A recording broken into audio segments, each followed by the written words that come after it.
In the golden haze of a bygone era, where empires clashed and the world teetered on the brink of modernity, a legend was born in the heart of Prussia.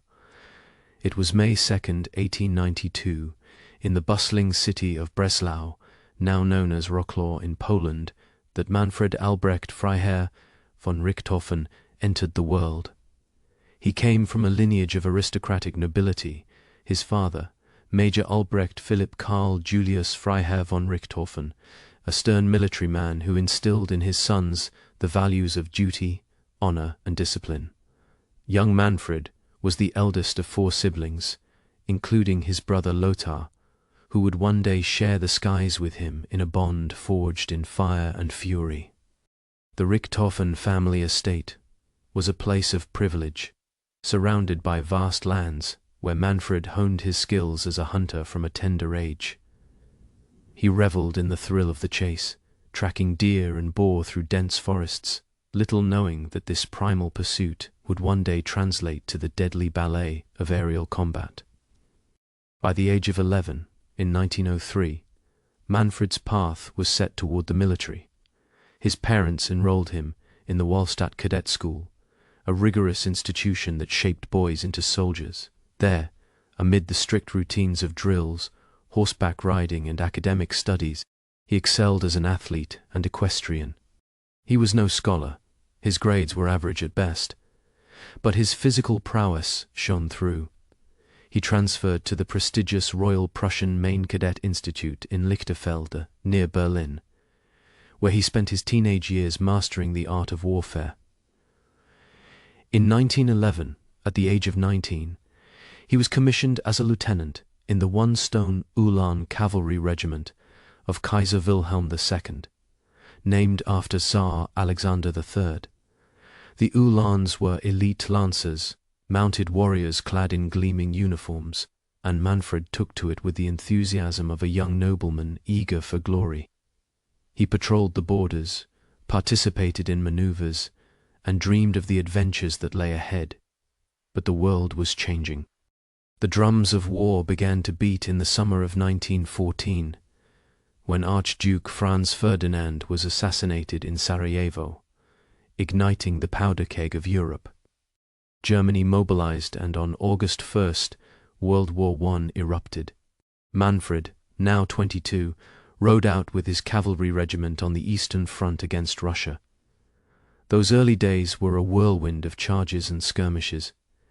In one daring raid, he and his men captured a Russian outpost, earning him the Iron Cross Second Class for bravery. But the romance of cavalry warfare soon faded as the front lines bogged down into trench warfare. Horses became liabilities in the mud and machine gun fire, and Manfred's unit was reassigned to dismounted duties, digging trenches, scouting on foot, even supply runs. It was a far cry from the heroic charges he had imagined. Frustrated, he wrote a cheeky letter to his superiors. "I have not gone to war in order to collect cheese and eggs, but for another purpose." His request for transfer was granted, and in May 1915 he joined the Imperial German Air Service, the Luftstreitkräfte. Aviation was still in its infancy, a daring experimental realm where flimsy biplanes of wood and canvas defied gravity. Manfred started as an observer in the back seat of reconnaissance planes, spotting enemy positions and directing artillery fire. His first missions were over the Russian front that summer, where he learned the basics of flight amid the chaos of anti-aircraft shells bursting around him. By autumn, he was back on the Western Front in France, flying over the Verdun sector. Eager to take the controls himself, he trained as a pilot and earned his wings in October 1915. His early solo flights were tentative. He wasn't a natural prodigy, but his determination was unyielding. He flew bombing missions and reconnaissance, even scoring his first unconfirmed kill by downing a French plane with his observer's machine gun. But Manfred craved more. He wanted to be a fighter pilot, hunting in the skies like he had on the ground. Fate intervened in the summer of 1916, when he met Oswald Bölker, Germany's premier flying ace, and the father of modern air tactics. Bolka, with his dicta bolke, rules like attacking from above, with the sun at your back, firing only at close range, and fighting in formations, had revolutionized aerial warfare.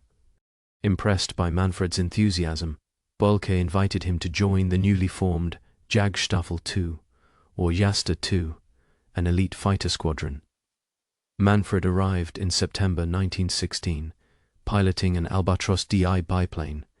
On September 17th, over the skies of Cambrai in France, he claimed his first confirmed victory, shooting down a British Fe-2B pusher plane.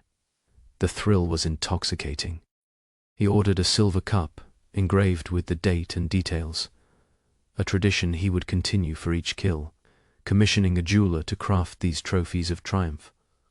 Under Bolke's mentorship, Manfred blossomed. He absorbed the dicta like scripture, emphasizing teamwork over individual heroics. By October, Bolke was killed in a mid-air collision, a devastating blow to the squadron, but Manfred pressed on, racking up kills with ruthless efficiency.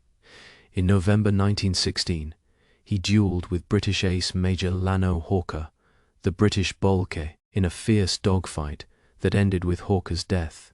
Manfred's 11th victory. His tally climbed rapidly, 15 by the end of 1916. In January 1917, after his 16th kill, he was awarded the Pour le Mérite, Germany's highest military honor, the coveted Blue Max. At just 24, he was promoted to command Jasta 11, based near Douai in France. It was here that his legend truly took flight. To make his plane unmistakable, and perhaps to intimidate foes, he had his Albatros D3 painted bright red.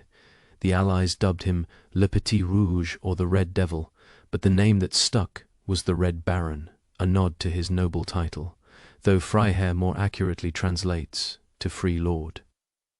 April 1917 became known as Bloody April for the Royal Flying Corps, and Manfred was its Grim Reaper. Leading Jasta 11, he orchestrated ambushes from high altitude, diving on unsuspecting Allied patrols. On April 2nd, he downed 4 planes in a single day. By month's end, he had 22 victories, bringing his total to 52. His squadron's planes were painted in vibrant colors, yellows, blues, greens, but Manfred's scarlet albatross stood out like a bloodstain against the clouds. He became a propaganda icon in Germany. Postcards featured his stern face, newspapers hailed him as a knight of the air, and even Kaiser Wilhelm II met him personally. Yet Manfred remained pragmatic, writing in his autobiography, Der Rote Kampfflieger, the Red Fighter Pilot, published that year, about the cold calculus of war. I never get into an aircraft for fun. I aim first for the head of the pilot. In June 1917, the German High Command consolidated 4 Jastas, including Manfred's 11, into Jagdgeschwader 1, or JG-1, a mobile fighter wing that could be rushed to hotspots along the front. Manfred was appointed its commander, or Rittmeister. The unit's tents and rail cars allowed quick relocations, and the gaudy paint jobs earned it the nickname Richthofen's Flying Circus. His brother Lothar joined, amassing 40 kills himself, though he was more reckless than Manfred's calculated style. That summer, JG-1 received the revolutionary Fokker Doctory triplane, with its 3 wings offering unmatched maneuverability.